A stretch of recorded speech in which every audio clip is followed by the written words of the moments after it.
à medida que os anos se passavam, ela voltava a escrever esse mesmo texto, que a nossa igreja usou como sendo uma aprovação daquilo que ela acreditava quanto ao final de Daniel 11. Muito bem.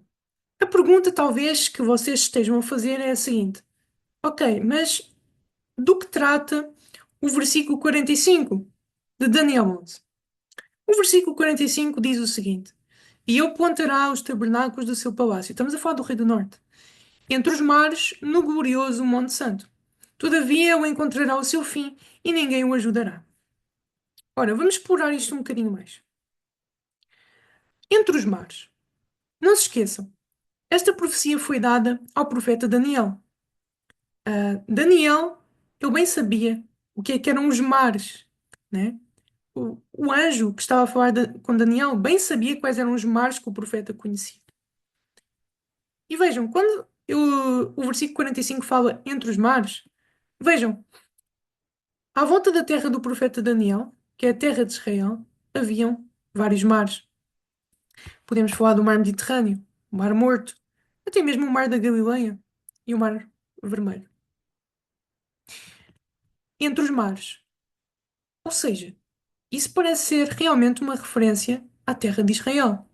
E a maior prova de que é uma referência à terra de Israel é quando diz entre os mares, no glorioso Monte Santo. E nós sabemos que, quando falamos de glorioso Monte Santo, estamos a lidar com a região de Israel, mais especificamente até de Jerusalém. E para nós chegarmos a essa conclusão, não precisamos de inventar muito. Aliás, só precisamos de olhar para a Bíblia. No próprio livro de Daniel, temos aqui o capítulo 9, que, como eu vos disse, é um capítulo de natureza semelhante a esta última profecia que estamos a estudar. Porquê? Porque esta profecia, como nós já vimos nos primeiros estudos, ela é uma profecia que não é simbólica. Daniel 9 também é uma exposição profética não simbólica. Mas antes mesmo de o anjo Gabriel, no capítulo 9, ah, falar de profecia com Daniel, nós vemos uma oração bastante conhecida, feita por Daniel nessa altura. Isto é um excerto dessa oração. E Daniel está a dizer da tua cidade, não é? Do teu santo monte. Da tua cidade, Jerusalém, do teu santo monte. Ou seja, Daniel está a comparar Jerusalém ao santo monte. Ou seja, Daniel descodifica-nos o que significa isso do Monte Santo. Porquê?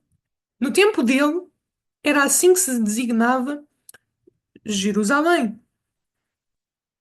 Aliás, eu gostava de fazer aqui uma nota. É interessante notar que no momento em que Daniel fez esta oração, Deus não estava em Jerusalém, pois não havia templo, e a cidade estava desolada pelos pecados do povo. Aliás, foi pelo povo ter pecado que os babilônios invadiram a terra de Israel, Jerusalém, e o levaram cativos os judeus, tanto que Daniel estava na Babilónia ao receber estas profecias. Portanto, a terra não tinha nada de glorioso, nem de santo. Obviamente que esses títulos são as formas como o profeta e os seus contemporâneos designavam aquelas localizações geográficas. Aliás, nós podemos ver aqui vários textos em que falam de Monte Santo e Jerusalém, como vocês podem ver aqui. É uma associação clara. Mas alguém pode estar aqui a pensar: bem, mas alguns destes textos não têm a ver com a Igreja? Promessas feitas ao povo de Deus? Vejam, nós temos de fazer uma distinção entre as profecias de Daniel e Apocalipse das outras, aquilo que nós chamamos as profecias clássicas, de livros como Isaías, ok? Até mesmo Zacarias, como está aqui, Ezequiel. Porquê? Porque quando Isaías e Ezequiel, por exemplo, escreveram, falo até mesmo, por exemplo, de Isaías, havia a possibilidade de Israel ter seguido os caminhos do Senhor, através da obediência. Portanto, foram feitas promessas nessa altura condicionais. Caso Israel obedecesse, ia haver uma certa glória futura que envolveria a própria nação de Israel. Caso eles falhassem, não se ia. não se iam cumprir essas profecias. Eram profecias condicionais, de certa forma. Ah, mas nós sabemos o quê? A nação de Israel falhou. Portanto, essas profecias não se podiam cumprir da forma que foram preditas com Israel. Mas todas as promessas, são feitas ou culminam, de certa forma, com o verdadeiro povo de Deus. Ok? E a verdade é que algumas dessas promessas que eram condicionais ou que tinham uma aplicação mais direta com o povo de Israel, no final das contas, vão de se aplicar com o verdadeiro Israel. Ok? O Israel espiritual, que vejam, sempre existiu. O Israel espiritual sempre existiu, não surgiu com os cristãos, porque vejam, nem todos os cristãos são o verdadeiro povo de Deus. Ok? O Israel espiritual, existe um texto de Ellen White em que ela diz que já nos tempos do Antigo Testamento havia Israel espiritual. Jesus fala de Natanael como um verdadeiro israelita. Porquê? Porque existe o falso israelita. Vejam, Jesus ainda não tinha morrido na cruz quando eu disse isso. Ou seja, só para realçar que, obviamente, que todas as promessas na Bíblia são feitas ao verdadeiro povo de Deus. Houve umas que eram mais específicas à nação de Israel, ok? E que pronto, como eu disse, em profecias clássicas, muitas promessas eram condicionais. Mas quando nós lidamos com Daniel e Apocalipse, a coisa é um bocadinho diferente. Porquê? Vejam, por exemplo, o livro de Daniel. O livro de Daniel foi escrito tendo em perspectiva que o povo judeu, a nação de Israel, ia falhar. Tanto que no capítulo 9, diz: 70 semanas estão determinadas sobre o teu povo. O anjo já estava a dizer a Daniel que o povo judeu teria um tempo de provação de 70 semanas, que profeticamente se equivale a 490 anos, ok? Que terminou até com a morte de Estevão, esse período de 70 semanas. Portanto, o livro de Daniel já tinha em vista que o povo judeu ia falhar. Portanto, quando fala de cidade, Monte Santo, não é? Santuário, obviamente que significa exatamente o que esses termos querem dizer. Monte Santo como referência a Jerusalém, a cidade e o santuário com referência a Jerusalém. Tanto que no capítulo 9 diz que a cidade e o santuário seriam destruídos. Será que nós devemos interpretar isso como sendo a igreja, o santuário, não é? A cidade ser a Nova Jerusalém? Não. Mas vejam, essa previsão do anjo era para o ano 70 depois de Cristo. Vejam, Jesus, ele profetizou também acerca disso, da destruição de Jerusalém. Quando em Mateus 24 ele diz: Quando vires a abominação da desolação de que falou o profeta Daniel, que está no lugar santo, quem o entenda. E no Evangelho paralelo em Lucas, há uma explicação mais clara. Mas quando vires Jerusalém cercada de exércitos, sabei então que é chegada a sua desolação. Jesus, ele associa o lugar santo com Jerusalém. E esta previsão era para depois da sua morte. Vejam, como eu disse, ano 70. E Ellen White, ela diz o seguinte, referindo-se a esse momento da destruição de Jerusalém. Quando os símbolos idolátricos dos romanos fossem erguidos em Terra Santa, a qual ia um pouco além dos muros da cidade, então os seguidores de Cristo deveriam achar segurança na fuga. Ela também chama Jerusalém da Terra Santa. Porquê? Porque Jesus chamou lugar santo. Associou isso a Jerusalém. E vejam, essas previsões de Jesus estavam baseadas, como eu disse, no capítulo 9 de Daniel, com relação ao que o anjo Gabriel lhe disse há cerca das 70 semanas. O anjo Gabriel olhou mais longe no tempo e contemplou o ano 70 depois de Cristo e ele diz: a cidade e o santuário serão destruídos. Foi isso que aconteceu. Os romanos, quando vieram no ano 70, destruíram a cidade e o santuário. Vejam, havia uma profecia acerca daquela localização geográfica, Jerusalém, a terra de Israel, mesmo depois da morte de Jesus. Não há nada nas profecias que impeça que haja profecias acerca daquela região, Jerusalém, terra de Israel, mesmo após a morte de Jesus. Porque o profeta Daniel previu algo que aconteceria nessa região depois mesmo da morte de Jesus. Ok? É óbvio. E é interessante ver o seguinte: Ellen White diz.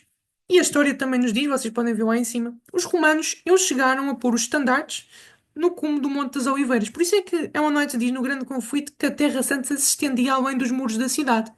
Porquê? Chegava, por exemplo, até ao Monte das Oliveiras. Por isso é que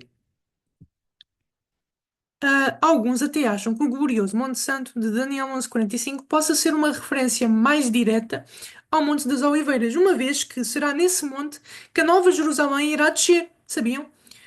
Isso é uma profecia que está registada em Zacarias. Ah, não temos tempo para explorar agora, mas a verdade é que Jesus, no final do milénio, pousará os seus pés sobre o Monte das Oliveiras para dar espaço para a cidade descer. E Ellen White diz, aqui no Desejar Todas as Nações, página 587, que o Monte das Oliveiras foi consagrado pelas orações de Jesus e as suas lágrimas. Ok? Vocês podem ver com calma este texto. E é nesse sítio que Jesus virá como glorioso e triunfante rei. Ele estará sobre o Monte das Oliveiras. Isto é uma referência ao final do milénio. Por isso é que, como eu vos disse, alguns até acham que glorioso Monte Santo possa ser uma referência mais direta ao Monte das Oliveiras. De qualquer forma, a verdade é que nós estamos a lidar geograficamente com a terra de Israel, mais especificamente ali a região também de Jerusalém. O versículo 45 lida com essa região. É óbvio. Alguém pode estar talvez a pensar: mas na minha tradução não diz entre os mares, diz entre o mar e o glorioso Monte Santo. Mas se nós formos ao hebraico, vocês podem fazer isso se pesquisarem num site interlinear. Vocês vão ver, se clicarem na palavra mar, que é plural. Ou seja, é mesmo entre os mares, no glorioso Monte Santo. E é engraçado ver que a terra de Israel é rodeada de mares. Entre os mares está realmente Jerusalém. No caso, faz referência ao glorioso Monte Santo. Bate tudo certo. Nós podemos ver que estamos aqui olhar para o sítio geográfico correto. Aliás, o versículo 45 eu próprio, está recheado de linguagem geográfica. Porque vejam, isto não é uma profecia simbólica. Está a dizer armar as tendas. Quando nós falamos armar tendas, isso por si só já é algo geográfico. Ok? Quando fazemos um acampamento, nós armamos tendas em sítios reais, em sítios geográficos. E quando fala entre os mares, mares tem esse sentido geográfico, monte tem esse sentido geográfico. Não há dúvidas, portanto, o versículo 45 está recheado de linguagem geográfica. E somando o facto de que esta profecia é uma profecia literal, ou seja, não simbólica, a confirmação ainda é mais evidente.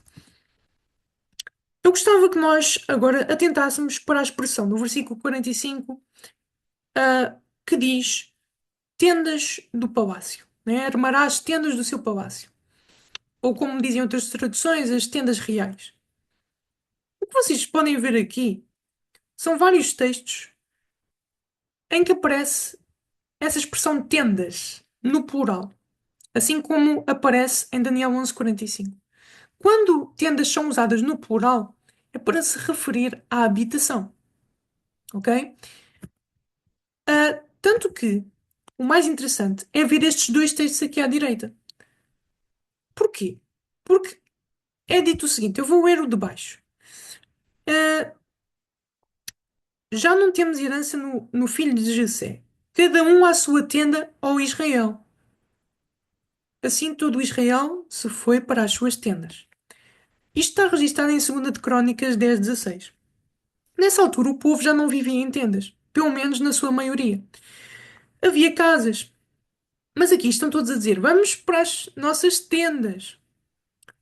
Porquê? Porque tendas têm esse sentido de habitação, ok? Habitação. Apesar de eles morarem em casas feitas de pedra e não em tendas. Portanto, o que nós podemos concluir é que tendas, quando usado no plural, refere-se à habitação. E que, portanto, quando fala de tendas do palácio ou tendas reais, refere-se ao quê? À habitação, à residência real. Muito simples. E isto nós podemos concluir com base na Bíblia. E vejam, Essa própria expressão de armar as tendas dá-nos uma nuance de mudança do lugar. Eu vou ler a nota. A expressão armar as tendas indica uma mudança de lugar, uma movimentação. Ao mesmo tempo, parece representar uma ação temporária, provisória. Porque pensem, quando nós fazemos um acampamento e nós dizemos assim, armamos as tendas, isso significa que nós nos deslocamos para lá.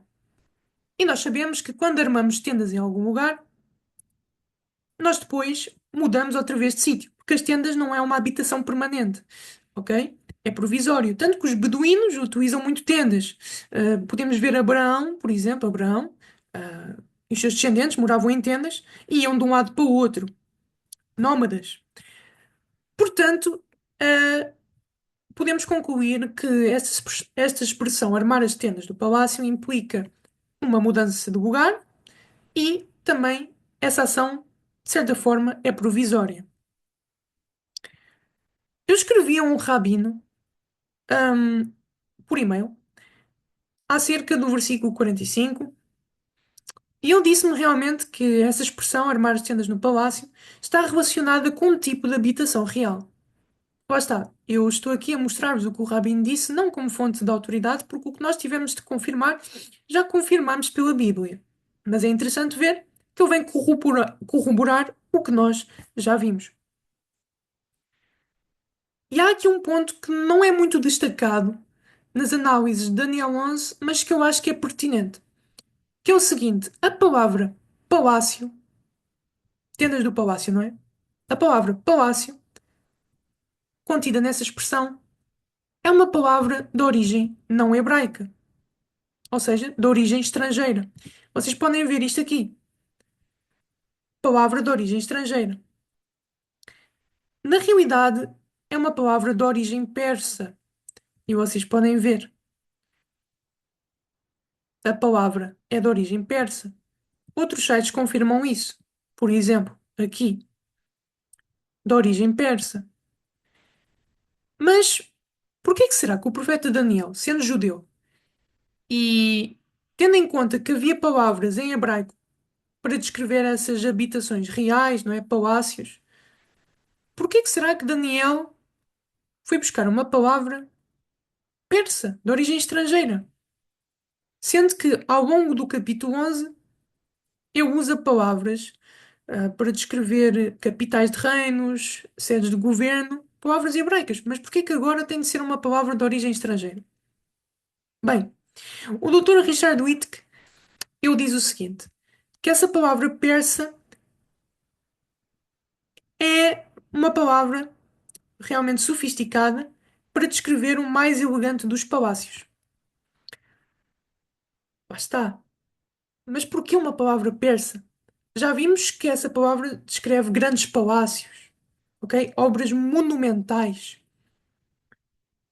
Isto mostra, de certa forma, que o Rei do Norte, ele estabelece ali naquela região, digamos que uma habitação real, uma residência real, mas sofisticada, ok? Porque a palavra é mesmo para realçar aqueles palácios reais. Eu escrevi, lá está, ao Dr. Orsheikt, eu já falei dele em estudos anteriores, também já falei do Dr. Richard Witt, que acabámos de ler, uma citação dele. E o Dr. Orsheikt, ele escreveu-me, porque eu perguntei-lhe, não é? Porque é que será que foi usada uma palavra persa? E ele escreveu-me isto. Ah, a verdade é que ele disse que provavelmente é um uso intencional. Hum, eu vou ler a partir daqui. Daniel frequentemente reflete o contexto linguístico dos judeus sob impérios estrangeiros, especialmente a Babilónia e a Pérsia. Portanto, o uso de um termo persa aqui provavelmente serve para destacar que o poder descrito é estrangeiro, imperial e pagão. Vou repetir: estrangeiro, imperial e pagão. Não um rei de Israel ou algo sagrado. Ok? O que ele está a dizer é que não é um rei de Israel ou algo sagrado. Pode também acrescentar um contraste sutil. Este governante estrangeiro ergue o seu pavilhão real perto da montanha sagrada, mas chega ao seu fim sem ninguém para ajudá-lo. a grandeza exótica da palavra pode sublinhar o orgulho e a queda. Lá está. Ele vem confirmar que essa palavra realmente representa ah, uma palavra que denota grandeza, não é? Um monumento realmente sofisticado, uma habitação real sofisticada. E vejam, até agora, nós lidamos na história dos versículos 40 a 44 com os otomanos, com os turcos. Ah, os turcos, o seu líder, o sultão, é representado pelo rei do norte. E é interessante ver que no 45 não é diferente. Continua, não é? A falar do rei do norte. Portanto, o versículo 45 continua a lidar com os turcos. E é interessante porque o que eu vos vou mostrar agora é surpreendente. Se nós pegarmos aqui na linguagem do versículo 45 e prestarmos atenção. Porque vejam, à direita, vocês podem ver o atual presidente da Turquia, o presidente Erdogan. E ele escreveu em 2021, vejam, 2021, quando, na rede social do Twitter, quando era chamado Twitter, não é? Ele escreveu: Jerusalém é a nossa cidade. Ou seja, porquê que eu disse isso? Porque o Império Otomano, ele chegou a dominar sobre a região, lá está, de Jerusalém e a terra de Israel. Nós vimos até isso, de certa forma, quando nós fizemos a análise histórica dos versículos 40 a 44. O presidente Erdogan, ah, pegando nas raízes históricas da Turquia, como continuação do Império Otomano, ele vai relembrar que Jerusalém pertencia aos otomanos. E ele diz que Jerusalém é a nossa cidade. O que eu vos vou mostrar agora foi algo recente, que aconteceu em 2024. O presidente Erdogan estava a falar num discurso e vários jovens interromperam de repente a fala do presidente e começaram a gritar o seguinte: vejam.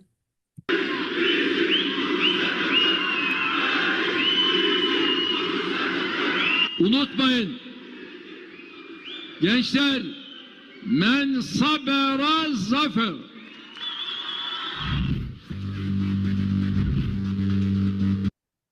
Isto foi num canal de notícias. E o que os jovens começaram a dizer é: Senhor Presidente, leve-nos a Jerusalém. Senhor Presidente, leve-nos a Jerusalém. E o que é que o Erdogan disse? Ele disse que aquele que for paciente alcança a vitória. Ou seja, incentivando esses jovens de que realmente chegariam lá, a Jerusalém. Por isso é que este site de notícias diz que isto foi uma grande afirmação, do presidente Erdogan com relação a Jerusalém. A verdade é que em 2025, no nosso ano que estamos agora, a 6 de janeiro, foi dito o seguinte: as políticas de Erdogan na Síria aproximam a Turquia e Israel do confronto. Se vocês prestarem bem atenção ao cenário geopolítico do nosso mundo hoje em dia, nós vemos que lá no Médio Oriente as tensões estão a crescer entre a Turquia e Israel. Têm crescido nos últimos anos e agora estão piores. A verdade é que nunca se viu tal coisa há muitos anos. De Turquia e Israel em uma relação tão má. Aliás, o presidente turco já ameaçou recentemente, talvez até no ano passado, que se fosse necessário por causa desta guerra que está a haver em Gaza, ele, eles, os turcos, podiam invadir Israel, assim como fizeram com a Líbia e outros países. Isto deve nos levar a pensar numa coisa. Até podia não haver nenhuma destas notícias. A verdade é que a Bíblia prediz que o Rei do Norte armará as tendas do seu palácio em Jerusalém. E é precisamente isso que nós vemos como intenção, de certa forma, dos turcos. Eles têm essa vontade. Sempre tiveram, mas continua a manifestar-se e manifesta-se de forma mais intensa no governo de Erdogan, o atual presidente da Turquia. E eu acho que o mais interessante é o facto de que, numa revista, The Economist, faz a pergunta: democrata ou sultão? E fazem uma montagem com a cara do Erdogan. Porquê que fazem essa pergunta de democrata ou sultão? Por um simples motivo. Porque talvez na altura em que foi escrita esta revista, esse facto não estivesse tão evidente como está agora. Mas o governo de Erdogan é um governo autoritário. Está a caminhar para isso. Nós, as pessoas, os líderes, até mesmo da Europa, não veem o Erdogan como um democrata, mas sim como um autoritário. Tanto que isso é um dos fatores para não o deixar entrar na União Europeia, juntamente com a Turquia. Aliás, nós vimos recentemente protestos em massa na Turquia que foram reprimidos, ah, reprimidos pelas forças turcas, não é?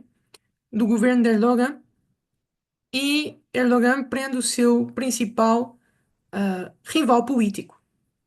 Portanto, penso que não é algo escondido, penso que é óbvio para quem ah, acompanha o que se passa na Turquia, de que o governo de Erdogan é um governo autoritário com muita censura e que dá muito valor à religião islâmica.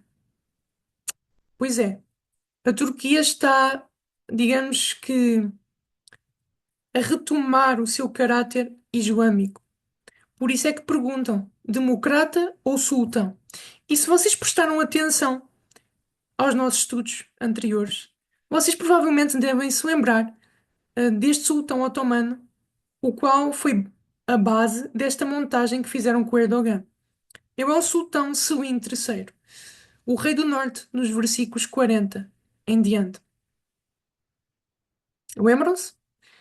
Ou seja, quase como se fosse por ironia, digamos assim, o Erdogan é posto na cara do Rei do Norte. Lembram-se que eu vos disse que o Rei do Norte vai alterando ao longo do tempo?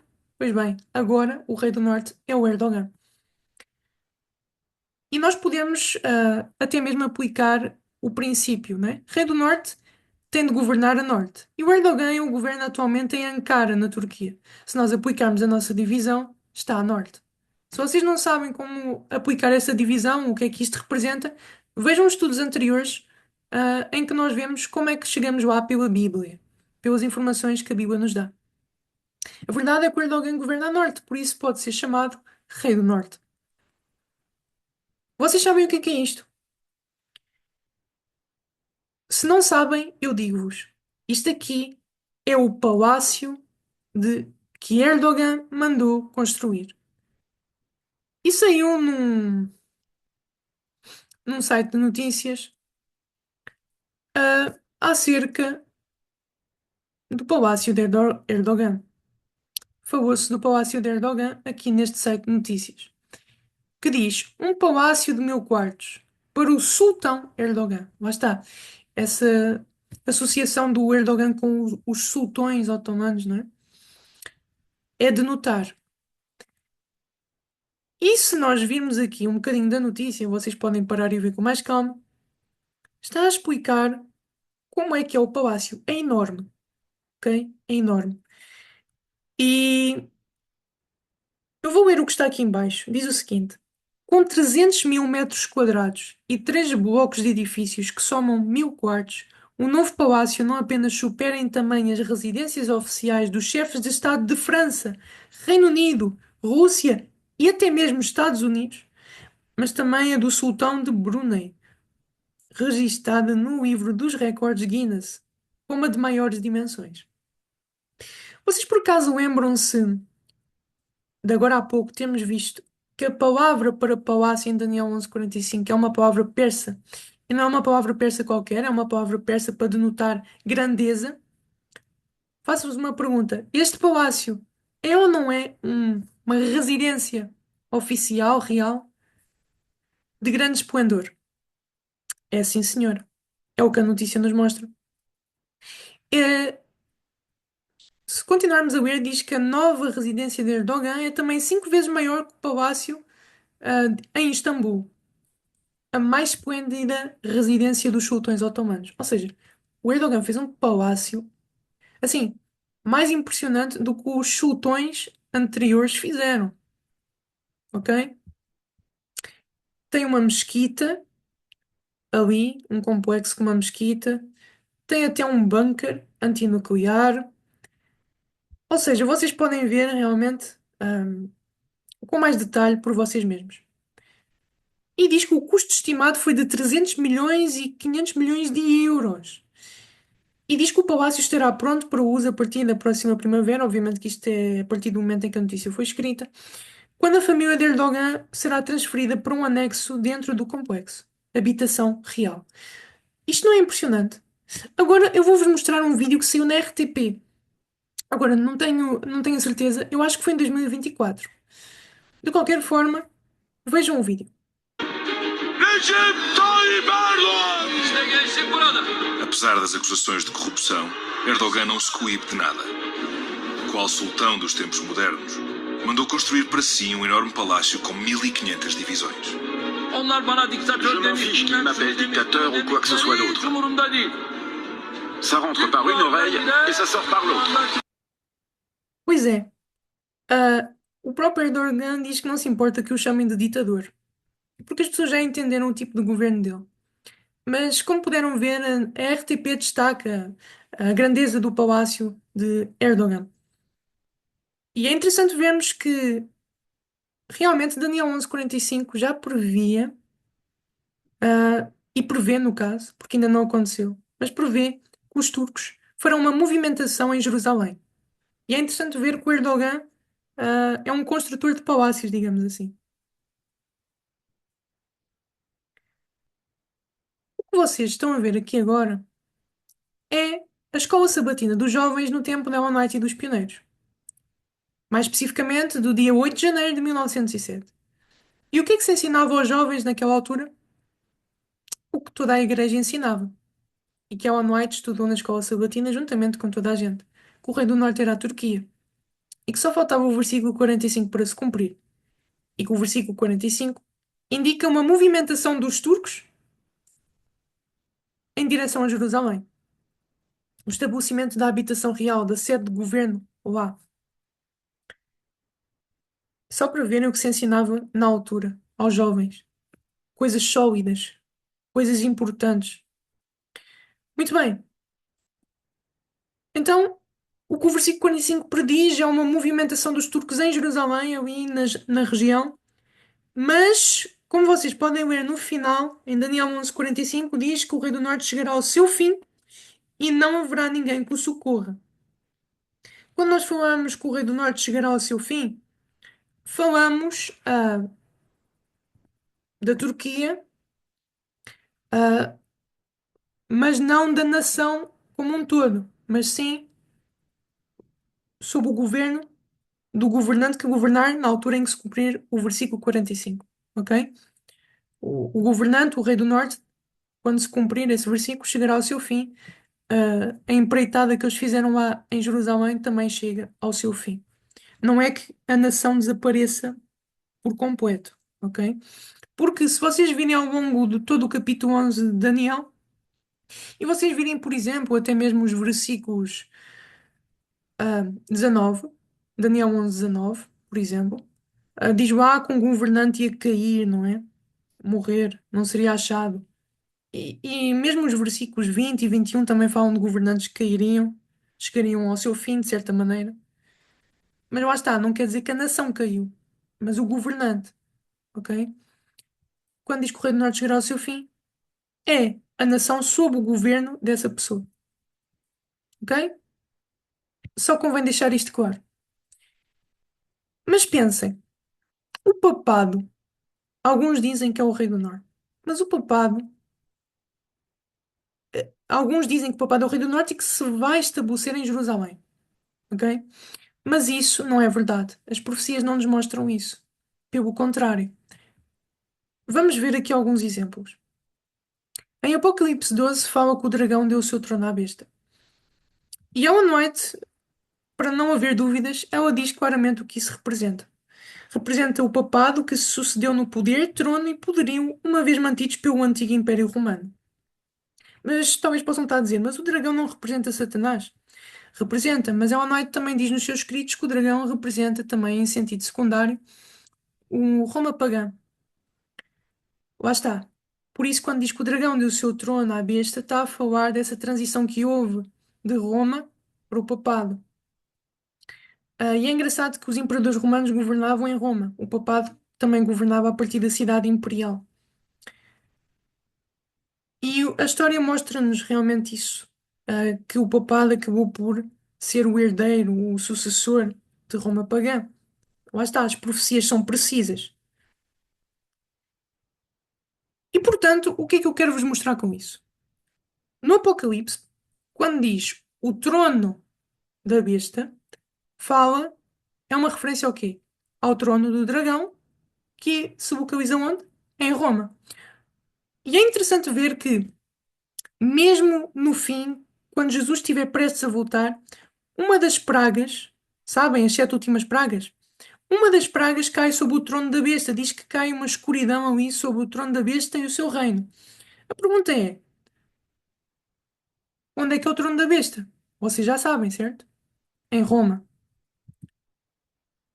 Essa praga está em Apocalipse 16:10. E Ellen White, ela diz mais acerca do papado e da sua sede de governo estabelecida, fixada em Roma. Ela diz: no século VI, tornou-se o papado firmemente estabelecido. Fixou-se a sede do seu poderio na cidade imperial. O dragão dera à besta o seu poder, o seu trono e grande poderio. Estão a ver? Fixou a sede. É lá que o papado fica até ao fim. Vejam outra. Aqui diz: a falsidade e a corrupção papal encontraram a mais decidida resistência na própria terra em que o Papa fixara a sede. Roma, na Itália. Ou seja, o papado, até mesmo na altura das pragas, continuará em Roma. Ellen White dá-nos um indício disso quando ela diz o seguinte. Vejam, o contexto deste texto dela é no contexto do decreto de morte, que sairá na altura das pragas, quando a porta da graça já se tiver fechado. Ela diz o romanismo no velho mundo e o protestantismo apóstata no novo. Ou seja, o romanismo, o papado, continuará no velho mundo, na Europa, onde fixou a sua sede, em Roma. Nem sequer vai para os Estados Unidos. E sabem, eu vou fazer aqui um parênteses. Lembram-se do Tiago White? Nos estudos anteriores, eu falei,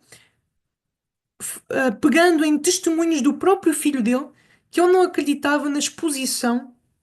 O Tiago White não acreditava na exposição que ele fez acerca do Rei do Norte ser o papado. Confiram esses vídeos anteriores. E o Tiago White, na sua exposição, a dizer que o Rei do Norte era o papado, lá está. Ele admitia que não era uma profecia simbólica. E, portanto, quando eu chegava ao versículo 45 e lia: que armará as tendas do seu palácio entre os mares no glorioso Monte Santo, eu interpretava aquilo de forma literal, obviamente. Mas como?